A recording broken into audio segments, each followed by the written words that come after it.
President Trump's son-in-law and Mideast envoy Jared Kushner has become a frequent flyer to the Middle East. At June's Peace to Prosperity conference in Bahrain, he announced a new economic plan for the Middle East. Some people have mockingly called this effort the deal of the century, but at its core, it is not just about making a deal.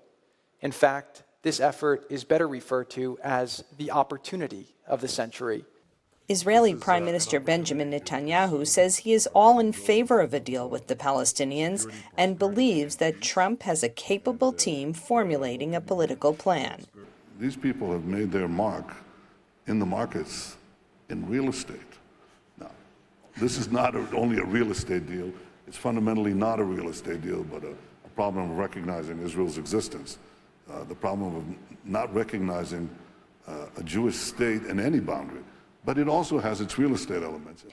But when it comes to Palestinian demands for an independent state within that real estate, Netanyahu hesitates. The Palestinians should have all the powers to govern themselves, but none of the powers to threaten us, which means that in any political arrangement, Israel must retain the overriding security control in the tiny area west of the Jordan, from the Jordan to the Mediterranean.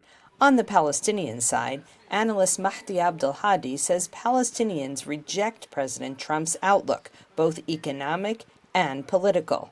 Mr. Trump has been trying to blackmail everybody under the sun, especially the Palestinians, cut the aids, no more U.S. aid mission, no more UNRWA, no more recognition of the PLO, no more dealing with anybody, put you in a cage and force you to sign a peace surrender. People will not sign.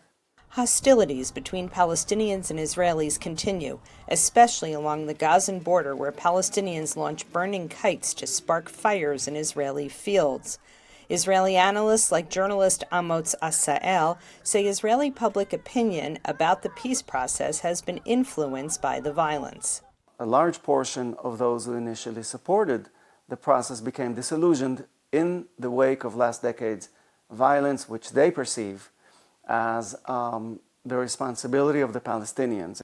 He says that in Israel's upcoming election, the peace process with the Palestinians is barely being mentioned. From the viewpoint of the perceived swing voter, it's an experiment that has failed, and the agenda is basically dominated now by either domestic policies or the personal issue of Netanyahu. Are you for or against this 10-year-old prime ministership?